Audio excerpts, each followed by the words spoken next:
So for my individual project, I did Cheesecake Factory versus BJ's Restaurants.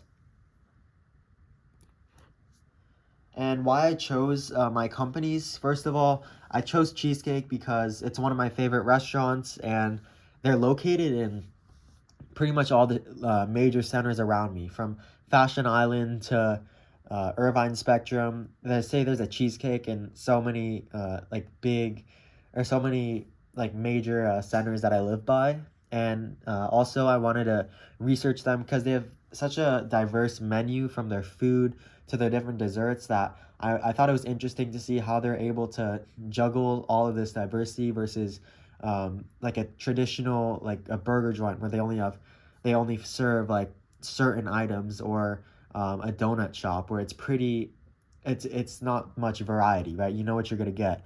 And I thought it was interesting to research how they're able to handle so much, and also their international presence to where Cheesecake Factory is in over 10 countries, and I thought that was really interesting because, as I'll get to later on, they were only initially supposed to be a small bakery, and to see how they've grown so much since then is really interesting. And then also for BJ's, I researched them because they're one of the few comparable companies that have various items like cheesecake to where I could actually compare the two. It's a massive, well-known brand in America. They have such a variety of items, and there's not too many food chains that are able to do that. And I was also interested in their membership system to where every time you could go, you could earn points and ultimately get free desserts and free entrees because of it.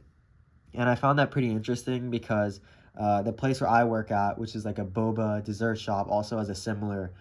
They have a similar system with a point system. And then my last reason is the Pazookies. Who doesn't love a Pazookie from BJ's? So about Cheesecake Factory, the first Cheesecake Factory was opened in Beverly Hills, California in 1972 by Evelyn Overton. And 6 years later, her son would open. So this was actually the one that Evelyn Overton opened was called Cheesecake Factory Bakery. And 6 years later, her son would open the first Cheesecake Factory in basically to honor his parents. And she started baking cheesecakes only to support her two children because her husband's bakery business was struggling. So she only got into this just basically to help out her family, and since this was what her husband was doing, and to see how much it's grown since then, it's pretty amazing to see. And the company went public in February 1992, and as of January 3rd, 2023, Cheesecake has $2,775,220 dollars in assets, and all these numbers are going to be in thousands. So they also have 2,483,217 in total liabilities and 292,003 in total stockholders' equity. And they also have 468,032 in long-term debt. So those are just a few of the numbers regarding Cheesecake Factory. So regarding BJ's Restaurants, BJ's was first opened by Jim Kozin and Leonard Allenstein in 1978 in Santa Ana. And the original name was actually supposed to be BJ Grunts, but because of a trademark conflict with RJ Grunts, which was a hamburger shop in Chicago, they ultimately were forced to change their name to something else, which they chose BJ's Chicago Pizzeria. And shortly after opening their first restaurant, Mike Phillips and Bill Cunningham bought 50% of the company for $14,000. And I thought this was super interesting because purchasing this major brand that we know today, this major company we know today, imagine purchasing that for only $14,000 today. Like, that would be unheard of. And to see how different times were back in the day to where you could actually purchase half of that company for $14,000. It's just crazy to think how different things were. And I'd say that Mike and Bill Cunningham, I'd say that they got a pretty good deal. And then in 1996, they they changed their name to reflect that they had more than just pizza. So they changed their name to what it is now versus what it used to be, BJ Chicago Pizzeria. And they ultimately changed it because they want to show that they're not just a pizzeria, they have a variety of different options. And I'd say it's a pretty smart brand or a name switch. And then as of January 3rd, or actually they went public in October 1996, and as of January 3rd, 2023, BJ's had $1,045,992 in assets. These numbers are also going to be in thousands. 700,407 in total liabilities, and 345,515 in total shareholders' equity. And they also have 60,000 in long-term debt.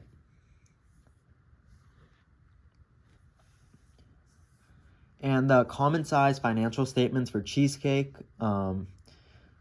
So first of all, I have my link at the top here, and some of the notable numbers was, first of all, property and equipment. And property and equipment was 26.88%, and this was pretty significant, but it does make sense because in order for Cheesecake Factory to operate, they probably need loads of equipment, and the places where they operate is essentially their property.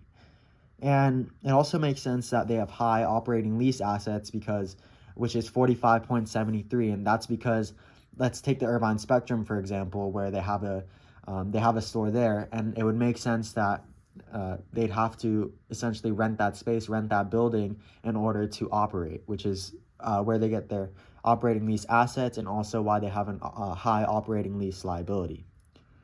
In terms of long-term debt, they're at 16.86%, whereas total stockholders' equity, that was 10.52%. And so common size financial statements for BJ's, some of the notable numbers was property and equipment at 48.49%, which was, if we look back to Cheesecake Factory, that was about over 20% more. And in terms of operating lease assets, they're at 35.26%, which is about 10% more. And then for long-term debt, they're at 5.74%, and total stockholders' equity is at 33.03%. So first, the return on equity ratio. First, what is this ratio? And this is the ratio that measures a company's profitability and essentially their ability to generate return to its shareholders. And I chose this ratio because when comparing Cheesecake to BJ's restaurants, it was really interesting to see how different the net income was between the two, whereas just a few years ago, BJ's ended with a net loss, and a year before that, a major net loss. And I wanted to see what relation this net income had with the shareholders' equity. So I started with Cheesecake Factory, and all these numbers are also going to be in thousands. And their net income was $43,123, and we're going to divide that by the average shareholders' equity, which is the shareholders' equity from the previous year plus the shareholders' equity from this year divided by 2, which I got 311,060, and by dividing the two numbers, I got 13.86% for the return on equity ratio. And for BJ's restaurants, the return on equity ratio, I started with net income, which is also in thousands, and I got 4,076 divided by the average shareholders' equity of 339,643, where I got 1.20%. And what this means is that despite having similar shareholder equities, Cheesecake does have a much higher return on equity because of the difference in net income. And what this shows is that Cheesecake, they have more profitability and efficiency when it comes to generating returns to shareholders. And this will be a factor in terms of investing in a certain company and why one should invest in Cheesecake or BJ's, or if they should do both. So the second ratio I chose was the total asset turnover ratio. And what this ratio is, it's the ratio that measures a company's ability to generate sales revenue from its total assets. And I chose this ratio because I basically wanted to see how both Cheesecake Factory and BJ's are able to create revenue from their assets. And I thought it was interesting to, first of all, look at these assets, because these assets had such a variety, ranging from inventory that entail food and beverages, which is not something that traditional companies have, And I thought it was interesting to see how these correlate and how a company is able to use these assets efficiently, which is essentially the asset turnover ratio. How efficiently, or what's their ability to generate sales based on these assets. So starting with Cheesecake Factory, all these numbers are also going to be in thousands. The total sales was 3,303,156, and I divided that by the average total assets, which is the formula for the total asset turnover ratio. It's the total sales divided by the average total assets, which is the total assets from last year plus the total assets from this year divided by 2, and that got me 2,786,672.5. And by dividing those numbers, I ultimately got 118.53%. And looking at BJ's restaurants, the total sales was 1,283,926. The average total assets was 1,035,166, and by dividing those numbers, I got 124.03%. And I thought that so by analyzing these numbers, despite having really different total sales and average total assets, both companies came together in terms of they had a very similar total asset to turnover ratio. And I think this is interesting to see because look at their total sales. It's almost a 2 million in difference there. And then also in average total assets, almost a 2 million difference there. And I think that this shows that they do have a very similar total asset to turnover ratio, meaning that they're both generating sales and more sales revenue than the total value of their assets. So first, the net book value adjusted. First, I'm going to look at what is the net book value. And what this does is it removes intangible assets and lease liabilities so that the assets and liabilities reflect their true economic value. So if we look at the one for Cheesecake Factory, the total assets, which started at 2,775,220, what I did was I subtracted the lease liabilities, and this included the current and non-current lease liabilities, which ultimately got me the assets without operating leases. And then I subtracted intangibles, which are other intangibles, and also goodwill, which in this instance of Cheesecake, as of December 31st, 2022, there was no goodwill. So that ultimately gave me 1,151,100 for the assets less the intangibles and the lease liability.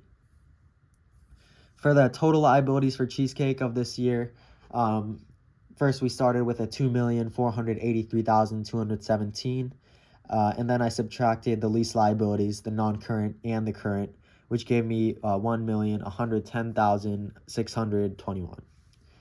And then to the right, you can see that the Cheesecake Factory net book adjusted value from the previous year, using the same, I just used the same formulas, the same metrics, and that ultimately gave me assets less intangibles, which was 1,196,337, and then the liabilities without operating leases at 1,117,872. So for BJ's, I did the same thing here, where I started with the total assets. I subtracted the current and non-current lease liabilities, which gave me the assets without operating leases. Then I less goodwill and other intangibles, and this was a little bit different from Cheesecake Factory, because for Cheesecake Factory, we can see that there is no goodwill and that there is other intangibles, whereas for BJ's, it's the reverse, where they have goodwill, there is goodwill, just no other intangibles. And that ultimately gave me the assets less the intangibles and lease liability, which is 568,536. And then for total liabilities, I did the same as I did for Cheesecake, which is the total liabilities minus the lease liabilities, current and non-current, which gave me 227,694, which is also in thousands, just like the rest of these values. And then to the right, you can see the same formula, the same thing, just from the previous year. So for the market to book ratio, first of all, the market to book ratio compares the market capitalization with the book value, and that shows how closely a company is valued compared to its book price. And basically, a value that is greater than 1 would show that investors see potential in this company and they see potential that's greater than its book value. So starting at Cheesecake, the market capitalization, I took the market capitalization and divided that by its book value, which in order to find the book value, as I did in the last as I did previously, I found the assets minus the intangible assets and then minus the liabilities. And ultimately, by dividing the market capitalization and book value, I got 44.96. And then for BJ's, I did the same thing. And then I got 2.33. And in this instance, I'd say that Cheesecake Factory's, since their market to book value is 44.96, it shows that investors are willing to pay a significant premium for Cheesecake's shares, whereas BJ's Restaurant's market value is closer to its book value, which shows that investors aren't really willing to pay such a significant premium for its shares, whereas for Cheesecake Factory, they're willing to pay a large premium. And that's not to say that it's not to say that the market value it's not to say it's bad for BJ's because it's still above 1. It just shows that Cheesecake Factory is just so much more and it's significantly higher. And because of that, this may suggest that investors are overvaluing Cheesecake Factory because having such a high market to book ratio it's not very typical, and it does show that maybe investors are possibly overvaluing what they're actually seeing.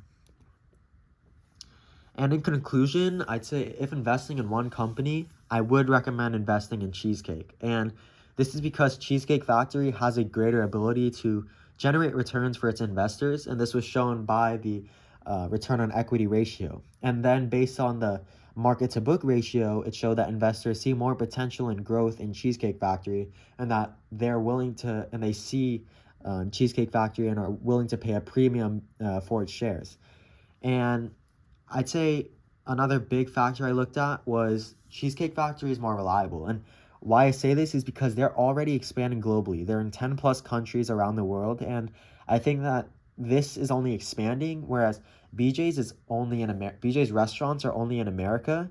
And since they're yet to expand globally, I'd say that while they do have potential to do so, and one might say that, well, because they're yet to do so, if I invest now and now they start going to other countries, it'll be a positive for me. I'd say that you'd rather stick with something that's reliable, that you already know is that you could trust, rather than taking such a risk on something like BJ's Restaurants. Because when you look at Cheesecake Factory, it's safer to invest because they're already expanding, they're already in these different countries, whereas you don't really know what you're going to get from BJ's Restaurants. And that's my analysis comparing Cheesecake Factory to BJ's Restaurant. So thank you.